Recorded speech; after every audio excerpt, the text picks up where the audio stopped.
All right, how's everyone doing? I am Rich Celenza. Thanks for checking out my channel. So what I want to get into today is something I've been kind of talking about regarding fitness a lot, and it's experimenting with one thing. If you know anything about me or you watch any of my videos or YouTube videos or podcasts, you know I'm always talking about experimenting. And I recently did a video on people that are working out, try something new every time you go.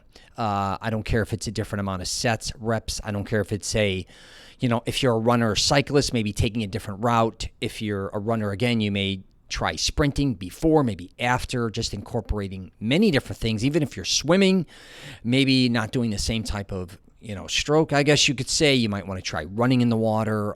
If you go to yoga, maybe trying a different style yoga. It could be even Pilates, whatever the case may be. Trying something new every time you go, or trying something new besides what you're always doing, because that's basically how you're going to, see what's working for you and what's not. But a lot of times what we're doing isn't always what's best. And if we don't experiment or try different things, especially with fitness, we're never really going to know. Okay, so in this one of the things I've been hitting up a lot regarding is, how are you consistent throughout your life working out? I've been working out my entire life. And for the most part, except with the exception of my daughter being sick, I was consistent. And I was thinking about what truly made me consistent. Don't get me wrong. I talk a lot about I like being big, and I wanted to be big. I wanted to be strong. Also, I was very insecure, so that drove me. But I really think it came down a lot of times to just one thing. And I'm going to just give you an example. I have a friend too that really didn't like working out at all. And even when he moved to Florida, he just resented it. But we found a gym that had a sauna, and he loved saunas. So to make a long story short, he started working out, and he always looked forward to the sauna. He even went to the sauna on his off days. But what kept him consistent with his workouts or going to the gym was knowing he can hit the sauna afterwards. And it was quite interesting, because then when he would move somewhere else and then say he joined another gym or never joined a gym, if they didn't have a sauna, he just wouldn't be working out. And, I was thinking about that with my girlfriend as well during the corona and the pandemic, that she loved the sauna. And now the sauna just opened about a week ago. She is more consistent. It's the one thing. And then I started to think about myself as well. What I love about certain gyms, it could be them having a pool. Like when I lived in Chicago, I always went to hit weights, but I always look forward to the pool. I look forward to the steam room. I look forward to the sauna as well. I had multiple things to a certain degree, but I did go through times in my life where it was just that one thing being there that kept me going. And it first started out, one thing that kept me really in good shape is when I was younger, I'm just going to tell you, is I lived in LaGrange, and I was 3 blocks. One way was, I actually lived in LaGrange Park, but I was a few blocks away from LaGrange and a few blocks from Brookfield. I was kind of right in the center. It's the suburbs, probably 15 miles west of Chicago. And when I was very young, 6, 7, 8 years old, you know how you're playing outside all the time. I'm dating myself in the 70s. And then sometimes you'd go out and you'd have no friends. So I'd run around the neighborhood trying to find something to do. If it was basketball, play football, anything. But I didn't necessarily love to run. As far as just running for the sake of running, I love sports. I even loved weights. I love swimming. But there was this Dunkin' Donuts, and it was, I don't know how far it was, say a mile and a half, which when you're young, 6, 7, 8 years old, it's pretty far, maybe even more, 2 miles.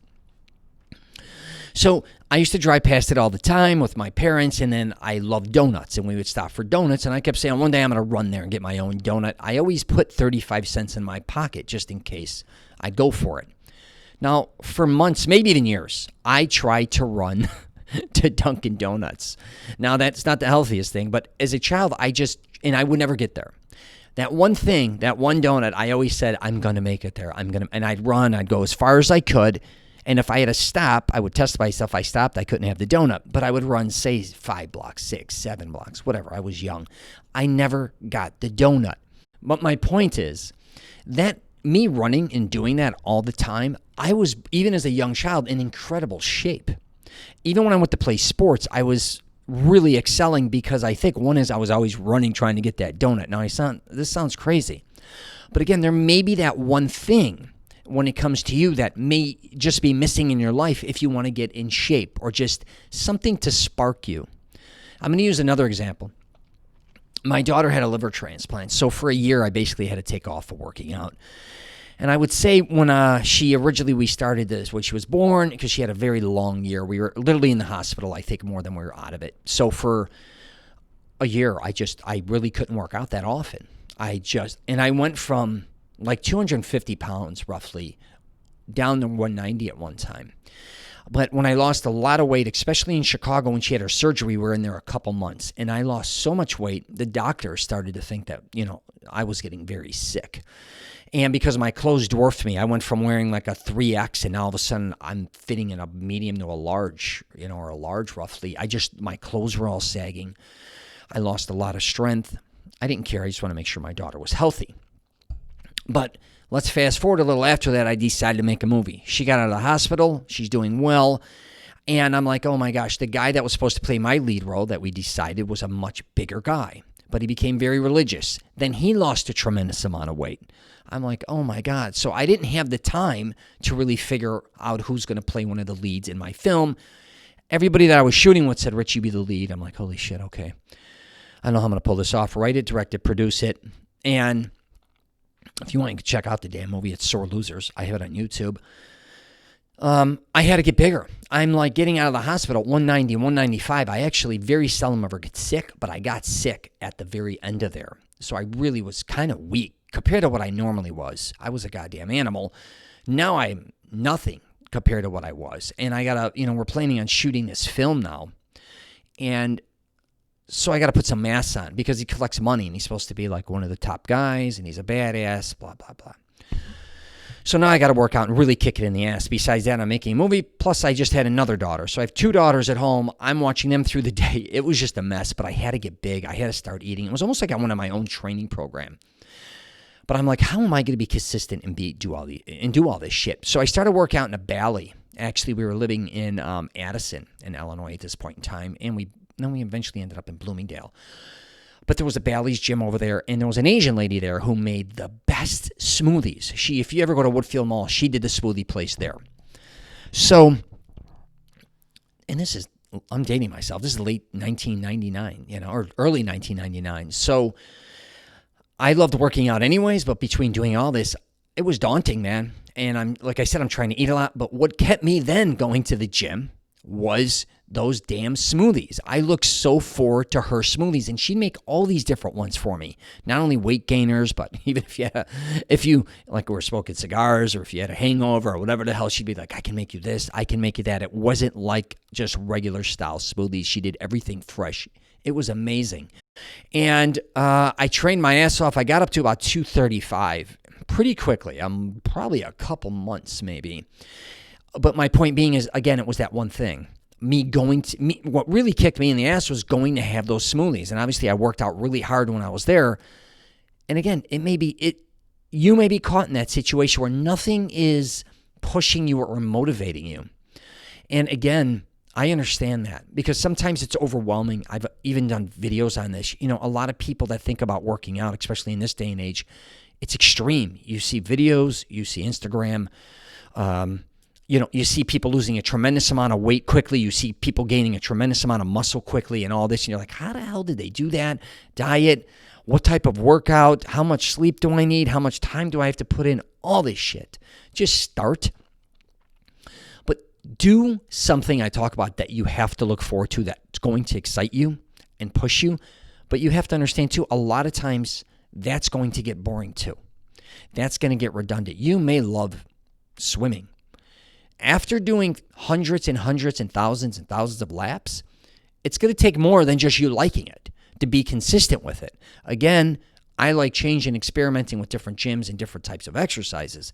You may not be an experimenter. Like I even like going to a different gym all the time. And people are like, why? You don't know what type of equipment it is. You don't know what you're doing. You don't know what you're going to find in there. That's the journey. I need that. I can't just keep going to the same gym over and over again. I just get bored with it. It almost becomes like a job. But I just thought I would do a quick video on this because I'm telling you, regarding fitness, it can be, again, one thing. Even if you find one good friend that you look forward to, say, going to the gym, and it doesn't have to even be a workout partner, okay?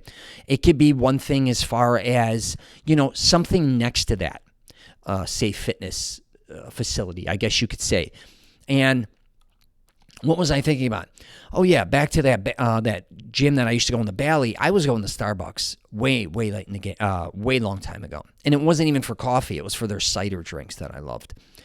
And I ended up going to that gym so much. I said, oh my goodness, between these damn smoothies I love and this gym's working out really well for me, I ended up getting a huge office, renting it behind there.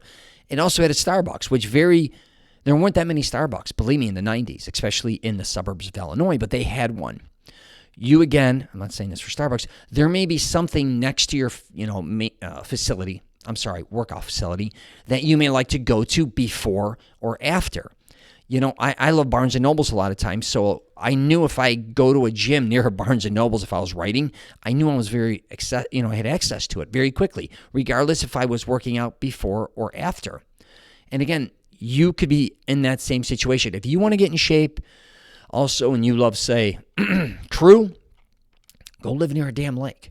Go hang out near a lake. If you got to do homework if you're younger, you got to do certain things to revolve the day around, like, make it accessible is what I'm saying a lot of times, your workouts. One thing I always do, I'll just give you a hint, I've talked about this in previous videos, I always have my bag ready to work out.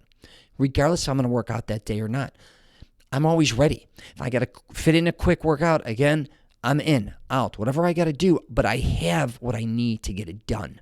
All right, so I'm not going to go on and on and on, but I think you see my point regarding just find one thing you love again. If you go to a fitness center or any type of, it could be yoga again, it could be a runner's club, whatever the case may be, it could be, just also keep looking for things that are going to keep driving you besides just maybe the one. So yeah, I love the smoothies, but I also was realizing I was getting a lot of size, like I said. And I also realized once I kind of burnt out on the smoothies, hey, there's a Starbucks here I like as well. Hey, I'm going to open my office here as well. I put more things into play. And all those things, eventually, when I did get sick of drinking smoothies or whatever, that didn't mean as much to me. Like I said, I can bounce between different things. But again, it's always usually one thing that's going to motivate me to keep me going, besides just, trying to be in shape or lose weight or gain muscle. So, all right, there we go. If you get a chance, check out my podcast, The Rich Celenza Show. I know this kind of looks like a podcast. Sometimes we do podcasts here, but these are just videos that I like talking into the camera and knocking some shit out. I'm also on LinkedIn, Twitter, Facebook, and Instagram. And if you get a chance, subscribe. All right? Take care, and I wish you nothing but the best.